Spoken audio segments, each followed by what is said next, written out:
Bonjour à tous, j'ai envie de vous faire une vidéo aujourd'hui qui s'adresse peut-être plus particulièrement aux personnes qui ont envie de changer de vie ou particulièrement changer d'activité professionnelle, mais qui se retrouvent un petit peu bloquées, qui se disent mais ça va pas être possible dans ma situation, c'est pas possible, j'ai des enfants en bas âge, ou je suis une mère célibataire, ou je suis à 5 ans de la retraite, ça vaut plus le coup de changer. Bref, toutes les personnes qui ont une envie d'un projet mais qui en fait s'auto-sabotent ou en tout cas se l'interdisent, se l'empêchent sous prétexte qu'il y a quand même une bonne raison pour lesquelles, qui fait qu'elles ne peuvent pas en fait faire cette reconversion ou ce changement de vie. J'ai envie aujourd'hui, sous le regard de cette question-là et de ce point-là, de vous parler de nos conditionnements. J'ai déjà fait d'autres vidéos là-dessus, donc si jamais je vais aller assez vite aujourd'hui sur cette première partie, mais n'hésitez pas à me poser des questions et à me dire que vous avez envie que je déploie un petit peu plus longuement ce thème si vous retrouvez pas dans les vidéos et que vous avez envie que je refasse quelque chose à ce sujet. Mais j'aimerais que quand vous écoutiez cette vidéo, vous preniez conscience que nous sommes conditionnés depuis que nous sommes nés. Nous sommes conditionnés par la vision de nos parents, la vision de la société, la vision des gens qui nous ont entourés, qui en fait, chacun dans leur domaine, chacun dans leur registre, avait une manière de voir la vie avec leurs propres lunettes, leur propre regard, et du coup nous ont éduqués avec ce qui, selon leurs lunettes, leur regard, qui vient de leurs croyances, de leur vécu et de leur histoire, etc., et de leur éducation.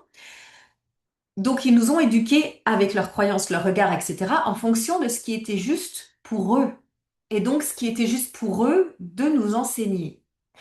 Et c'est pour ça qu'on a des... Ça paraît très logique, hein, quand je vous dis ça, je crois que je vous apprends rien, mais je vous invite juste à regarder, on va aller plus loin pour vraiment prendre l'ampleur, prendre conscience de l'ampleur, en fait, de ces conditionnements. Donc, depuis que nous sommes nés, nous avons chacun une famille, on a chacun une société, on a chacun une région, on a chacun un entourage scolaire au niveau des loisirs qu'on a choisis. Et tous ces gens-là, en fait, nous ont éduquer, guider, donner des conseils en fonction de ce qui était important pour eux. Donc, vous comprenez bien quand on regarde ça et qu'on zoome sur ce principe-là, depuis que nous sommes nés, nous sommes chacun complètement différents du voisin parce que bah, du coup, les parents du voisin, pour eux, c'est peut-être hyper important de pas mettre les coudes sur la table ou d'aller à l'église le dimanche. Alors que pour mes parents, c'était peut-être vraiment pas du tout un problème ou enfin un truc à faire. Par contre, ce qui était important, c'était peut-être de pas répondre ou de faire ses devoirs. Et puis pour d'autres, vous voyez, par exemple pour d'autres, bah, ce qui était important, c'était d'éduquer ses enfants à la musique, d'autres c'était au sport, etc. Chacun, en fait, éduque ses enfants, si je parle des parents, en fonction de leur vérité personnelle. Ayez conscience, si vous avez des enfants, que vous faites du mieux que vous pouvez dans l'éducation, mais que vous les éduquez toujours en fonction de ce qui est juste pour vous. Et du coup, ce n'est pas forcément ce qui est juste pour eux. Nous, en tant qu'enfants, on a reçu une éducation qui n'est pas forcément ce qui est juste pour nous. Mais ça, c'est OK. Et puis, l'éducation scolaire, c'est quelqu'un qui, quelque part, a décidé que l'année où vous êtes arrivé en CP, l'éducation nationale a décidé que c'était comme ça qu'on allait vous apprendre à lire, à écrire. Et puis qu'en cinquième, on apprendrait ça. Et puis que plus tard, on apprendrait ça, etc., etc. Et cetera. Et donc, du coup, on se retrouve à être éduqué, conditionné toujours en fonction de ce que l'extérieur, quelqu'un de l'extérieur, juge important pour nous. Malheureusement, et ça je le déplore dans toutes les vidéos, nous ne sommes pas, à mon sens, en tout cas de mon point de vue, une société de sagesse. Dans le sens où je pense, et je le sais, je le vois, je l'observe et voilà, je l'ai appris, qu'il y a d'autres sociétés dans le monde, en tout cas à une certaine époque, et je pense encore aujourd'hui, où il y a beaucoup plus de sagesse. Et cette sagesse amène du coup cette conscience-là, la conscience que, waouh, à chaque fois que je dis à mon enfant, c'est important de faire ci, chez nous on fait comme ça se fait pas, etc. Ou à chaque fois que j'ouvre l'ouverture en fait de mon enfant sur un domaine en particulier, la religion, la spiritualité, les loisirs, etc. Je le conditionne à prendre conscience que quelque chose est important, un autre moins, quelque chose est valorisable, un autre moins, etc. Dans des sociétés de sagesse, il y a cette conscience-là. Et cette conscience-là amène du coup un peu plus de recul sur notre manière d'éduquer les enfants et peut-être surtout une manière aussi de regarder comment est l'enfant. J'ai même envie de dire qui est l'enfant derrière ce véhicule corporel, donc qui est l'âme de l'enfant, comment elle est à sa naissance et du coup qu'est-ce qu'elle est venue apporter au monde et aussi apprendre du monde. Et de cette conscience-là, cette ouverture et cette sagesse-là, naît une éducation qui est plus ouverte, plus consciente et un peu moins justement dirigeante, on va dire ça comme ça. Mais ce que je vais vous dire là où vous en êtes aujourd'hui, je vais refaire le lien avec la question de départ qui était pour toutes les personnes qui sont dans une reconversion professionnelle ou toutes les personnes qui ont un projet et qui se disent oui mais je peux pas parce que. Prenez conscience de qui parle vraiment derrière cette phrase. Je prends un exemple. Vous avez 55 ans, vous vous êtes pas plus dans votre boulot pendant 30 ans, 40 ans, et puis aujourd'hui vous êtes en train de vous ouvrir à la spiritualité et vous prenez conscience que vous n'êtes pas du tout à votre place, que finalement vous étiez peut-être faite pour être masseuse ou psychothérapeute ou je sais pas, ouvrir un jardin pédagogique ou je ne sais quoi. Et vous arrivez dans ce genre de séance comme avec moi ou dans d'autres et vous me répondez, ah oui, mais bon, à mon âge, c'est trop tard. Qui parle derrière cette phrase? Un deuxième exemple avant que je réponde à cette question. Vous êtes mère célibataire, vous venez de divorcer, du coup vous retournez travailler à l'usine parce que c'est le seul endroit où vous pouvez vous faire une grande paye.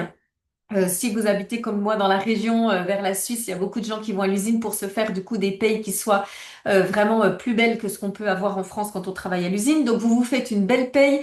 Et si vous êtes avec moi en coaching, vous venez me voir, vous n'êtes pas bien, ça va pas dans votre vie, et je vous dis mais vous n'êtes pas à votre place au niveau projet professionnel, et vous me répondez mais oui mais je suis mère célibataire avec 3 enfants, du coup c'est pas possible.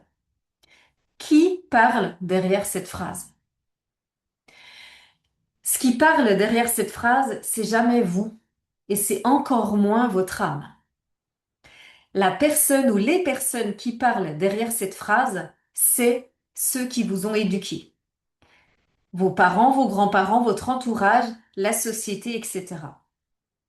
La preuve, je vous obligerai, si vous étiez avec moi en coaching, à aller chercher au moins 5, voire 10 personnes qui ont fait votre projet, qui ont réussi à mettre en route leur projet avec les conditions, les paramètres, ce que vous jugez impossible parce que vous avez. Par exemple, je vous inviterai à aller observer, si je reprends l'exemple de la femme à 10 ans de la retraite, je vous inviterai à aller rechercher sur Internet s'il existe des femmes qui, à 55 ans, se sont reconverties au niveau professionnel. Vous allez en trouver des dizaines, des centaines, des milliers. Si vous êtes femme, maman solo et que vous me dites je peux pas aller travailler parce que, pareil, je vous dirais ok, renseigne-toi autour de toi. Est-ce que tu ne connaîtrais pas quelqu'un qui a réussi à le faire? Il y a forcément des dizaines et des centaines de personnes, voire même des milliers de personnes dans le monde qui ont réussi à faire votre grand rêve avec les mêmes paramètres que vous. Seulement, vous n'arrivez pas à voir que c'est possible parce que, tout simplement, tout bêtement, vous avez été conditionné pour croire que la seule manière pour vous que c'est possible de mettre en place votre rêve, c'est ça. De ne pas avoir d'enfant, d'être peut-être né avec une cuillère en or, d'avoir reçu un énorme héritage la semaine dernière et du coup, enfin, vous êtes libre et vous pouvez faire ce que vous voulez de votre vie, ou d'être beaucoup plus jeune, ou je ne sais quoi, je ne sais quoi. Ça, c'est vos conditionnements. Donc, quand je vous pose la question qui parle derrière cette phrase, c'est exactement ça que je veux vous dire. Qui vous a mis en place, qui vous a mis dans la tête ce conditionnement qui vous fait croire que c'est impossible? La beauté du coaching, en tout cas comme je le pratique et j'espère comme beaucoup de gens le pratiquent, c'est qu'on va voir qui vous êtes vous, avec vos potentiels. Et à partir de vos potentiels, on va vous aider à décliner une vie qui soit alignée et juste pour vous. À partir de vos potentiels à vous, de qui vous êtes vous. Pas de ce que vous avez appris, pas de ce que vous êtes capable de faire, parce que être capable de faire quelque chose, ce n'est jamais une qualité. Être capable de faire quelque chose, c'est avoir appris quelque chose, pouvoir le reproduire, mais c'est jamais une qualité profonde. Donc on va regarder quelles sont vos qualités, quel est ce que moi j'appelle votre médecine personnelle, à savoir qu'est-ce que vous êtes venu apporter au monde. Et à partir de cette conscience-là, ok, comment est-ce qu'on décline une activité professionnelle si par exemple c'est ça le sujet? Et jamais, jamais, jamais, moi ou d'autres coachs, j'espère, on vous dira, j'ai la solution, il faut tout plaquer et puis fais exactement comme moi. Non, vous allez faire comme c'est juste pour vous. Avec vos trois enfants, avec vos dettes à rembourser, avec votre ex-mari qui vous enquiquine un week-end sur deux, ou avec votre âge, avec vos conditions physiques, avec vos capacités. On va regarder, zoomer tout ce que vous savez faire, tout ce que vous avez appris, tout ce qui vous plaît, tout ce qui vous donne de l'énergie, tout ce que vous êtes naturellement doué à faire. Et à partir de ça, on va décliner quelque chose de nouveau. Mais prenez toujours conscience que je pense que nous ne pourrons jamais mesurer l'immense impact du conditionnement dans lequel on a grandi. C'est impossible par rapport à ce qui nous appartient vraiment comme vérité. C'est ça que je veux dire. Par exemple, quand vous dites, moi j'aime ça, moi j'aime pas ça, moi je suis capable de ça ou je suis pas capable de ça c'est une qualité chez moi, ça c'est un défaut. Commencez vraiment à vous poser la question, mais qui a dit ça? Qui a dit que être trop agité, c'était un défaut? Mes parents, parce que quand ils rentraient le soir, ils étaient fatigués. Du coup, mon agitation les dérangeait. Ok. Est-ce que c'est pour autant un défaut? Non, c'est une qualité d'être agité, c'est signe que vous avez plein de vie, plein de potentiel. Et je connais plein de gens autour de moi qui rêveraient d'avoir votre énergie. Là où ça devient un défaut, c'est dans le contexte dans lequel vous vous trouvez et comment vous l'exprimez. Puis encore, je dirais même pas que c'est un défaut. Mais du coup, c'est jamais vous qui êtes un défaut, c'est jamais votre énergie, votre façon d'être qui est un problème. C'est le regard des autres sur votre façon d'être qui amène cette croyance que c'est un défaut. Et vous, bah, ça fait 10 ans, 40 ans, 50 ans, vous vous coltinez cette croyance. Ça, je peux pas le faire parce que je suis pas assez courageuse. Ça, je peux pas le faire parce que j'ai une petite santé. Ça, je peux pas le faire parce que... Mais qui a dit que vous aviez une petite santé? Votre médecin généraliste? Ok. Allez voir un naturopathe, on verra s'il a la même version. Qui a dit que vous étiez trop vieille pour? La société? Bah oui, parce que comme on a mis la retraite à 65 ans, on pense qu'à 65 ans, on fait plus rien de sa vie. Mais il y a des pays, il n'y a pas de retraite ou une retraite très tard. Et du coup, les gens à 55 ans, ils n'ont pas de problème à changer de métier parce qu'ils ont encore au moins 20, 20 ans à travailler. Donc c'est comme s'ils étaient au milieu de leur carrière. Vous voyez, tout ça, il y a une guêpe qui vient me rendre visite, mais ça va aller. Tout ça pour vous expliquer à quel point nous sommes conditionnés à chaque instant. La guêpe veut passer à la caméra. Et ces conditionnements vous amènent à croire que votre projet de cœur, il n'est pas possible. Et moi, j'ai envie que vous ressortiez d'avoir écouté cette vidéo en vous disant, punaise, en fait, je suis en train de m'auto-saboter pour des croyances qui appartiennent aux autres, à mes conditionnements quand j'étais enfant, auxquels je continue de croire quand je suis adulte. Je serais ravie, mais plus que ravie, de vous accompagner si tout ça, ça vous parle. Un des accompagnements phares que je propose aujourd'hui, c'est un programme en ligne qui s'appelle l'Appel, qui là est en route, donc vous pouvez plus rentrer dedans, mais qui reviendra à l'automne et vous pouvez déjà commencer à vous inscrire sur les préinscriptions pour déjà avoir des renseignements et puis déjà avoir des infos. C'est un programme sur 3 mois où on va vraiment travailler tout ça pour justement incarner sa mission de vie et sa médecine personnelle.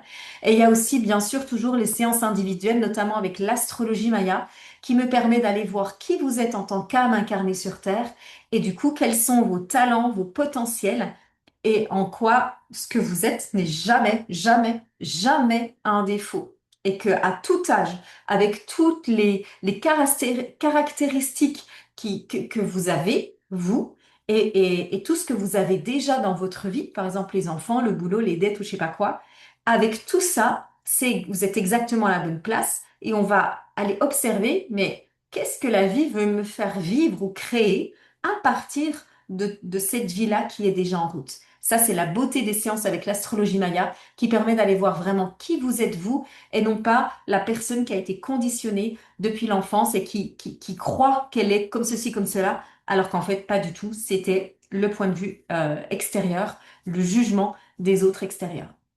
Dites-moi ce que vous pensez de cette vidéo, je serais ravie d'avoir vos retours. Je vous embrasse, je vous souhaite une très belle journée et déconditionnons-nous.